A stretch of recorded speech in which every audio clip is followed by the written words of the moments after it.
Hi, I'm Dance. Burnout. Burnout doesn't always look like dramatic breakdowns. Burnout isn't just pagod. It's when even your rest feels tired. When your mind is awake, but your soul is drained. This week, I didn't escape burnout. I learned how to survive it.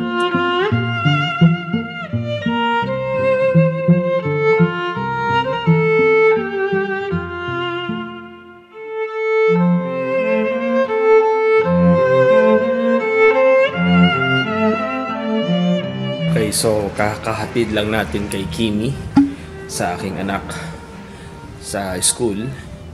And dito tayo ngayon para i-check yung bike niya. Kasi hindi niya magamit for ilang days na. Ito yung bike niya actually. Ayan, no? So hindi siya magamit. Kaya check muna natin kung kaya natin magawa. So nagdala tayo ng ating pang-remedyo. Nasaan na ba yun? CRC, no? Actually, ibang brand na to, no? Brand to ng Don Quixote. Pero hindi ko pa siya na-try. Pero subukan natin kung pareho. Parang i-grease lang natin siya. Baka may problema lang dun sa greasing niya ng kadena. Okay, so kung hindi ko kaya, talagang dadalhin natin siya sa pinakamalapit na repair shop. One of the things helped me survive burnout wasn't sleep. It was the moment fixing my daughter's bicycle. Simple lang, walang pressure, just a dad, a tool, and a bike. Okay, so ayos na yung dilim ayos na yung bike. Pero ipapacheck ko pa rin kay Kimi kasi sabi niya nga ano daw, speedo deny. So sabihin, hindi siya parang tumatakbo ng maayos, hindi mabilis ba. Kahit chinek ko yung gulong sa harap, yun nga, medyo mababa yung, malambot yung gulong sa harap. So baka yun naging cause ng pagbagal ng takbo ng bike. So sana okay na.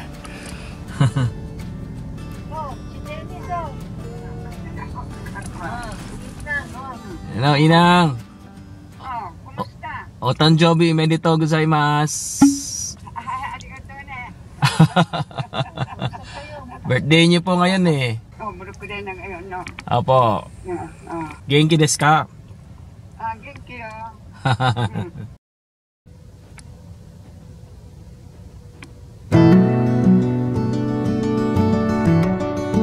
Burnout hits differently when your shift starts at 4:40 p.m.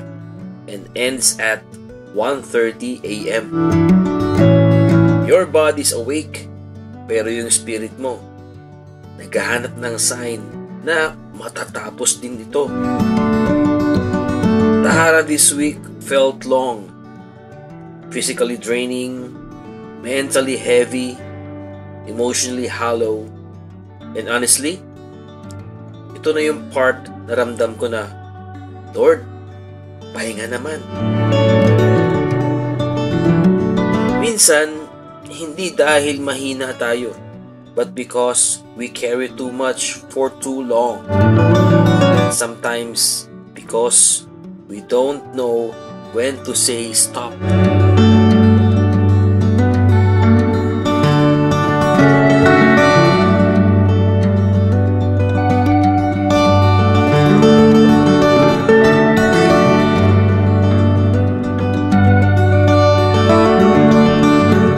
Burnout never comes alone. Minsan, may kasamang plot twist. I received 3 good news this week. Una, yung Kikugawa City gig. Approved. Pangalawa, I got an email from the branch. Good evaluation from Chiba Trip. They want me back this December. And last, another assignment next week. Mishima. Para bang pagpagod ka na, biglang may bubulong. Hoy, don't quit. Something good is happening. Okay, so tapos na ating mission dito sa Tahara. Alam niyo, sobrang kulang ko sa tulog. Pag upo ko dito sa sasakyan kanina after ng trabaho, talagang diretso tulog na. Nagigising ako pero antok na antok pa rin ako. Pagkagising ko, kagaya ngayon, mag-alas 5 na. Almost 3 hours tulog. So ganun kakulang yung tulog ko siguro. Wow. Saturday night, tayo ay on the way ngayon sa Kikugawa, part ng Shizuoka Ken. It's been a while, we'll try to do a solo gig again. Tagal na rin hindi ako nakapag-gig ng solo. Hindi ko na maalala kung kailan yung last time eh. Ang naalala ko siguro yung nasa Bistro Filipino pa tayo. 1.5 hours ang pagbabiyahe from Toyohashi to Kikugawa. And syempre maghanap-hanap pa tayo doon. Medyo late na tayo actually kasi 9 o'clock ang start. Makakarating tayo around the 8:30. So meron tayong ilang minutes para mag-prepare at mag-set up.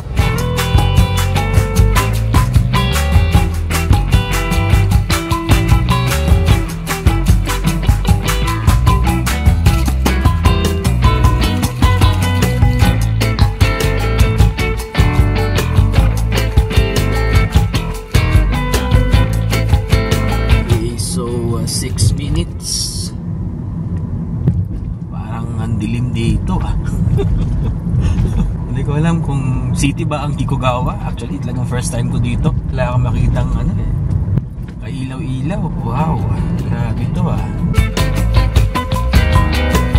Then came weekends. 2 gigs.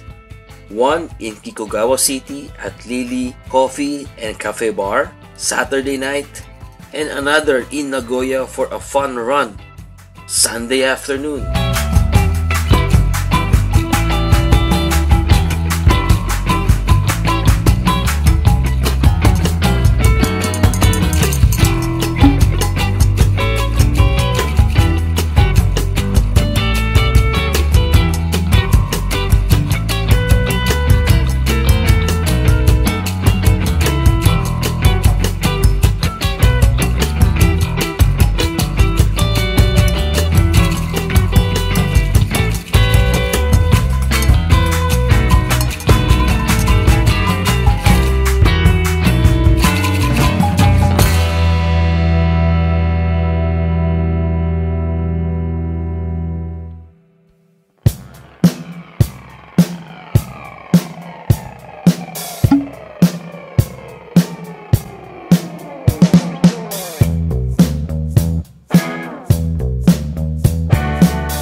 Kamukha mo si Paralunan, nung tayo ay patabang. Ang galing-galing mong sumayaw, mapahuging man o tsatsang. Ngunit ang paborito ay pagsayaw mo ng nakakainda. Napagod ba ako? Oo. Pero was I happy? Sobra. Music didn't erase the burnout, but it reminded me why I keep going. Purpose brings oxygen to tired souls. Hindi ako okay this week. Burnout ako. Pagod sa biyahe, pagod sa trabaho, pagod sa tao. Pero kahit ganun, kailangan ko pa rin tumayo kasi may gig. Minsan, iniisip ko, paano ko nagawa? Paano ako nakangiti sa stage pero durog ang loob? Then I realized, hindi siya dahil malakas ako.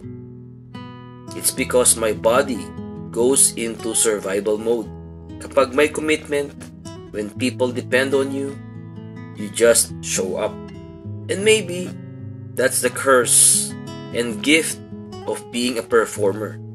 Kahit wasak ka, when the lights hit you, a switch turns on. This week didn't remove my burnout. Hindi natapos ang pagod. But God gave me provision, appreciation, opportunities, little wins, time with people, and moments of joy. Burnout didn't disappear, but I didn't disappear with it.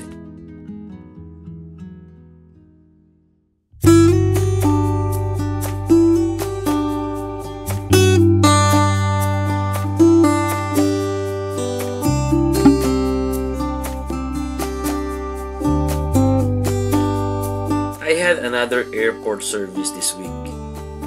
Pero this time, sundo sa airport. And even though I was tired, I felt lighter serving people. There's a certain rest you feel when you know your work is helping someone else's journey become easier. It's weird, but service sometimes is also self-care.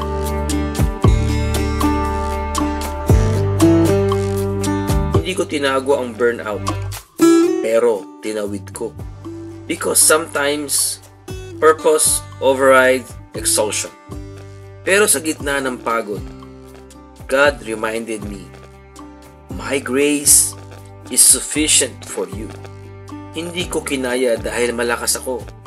Kinaya ko kasi may purpose. Kinaya ko kasi may Diyos.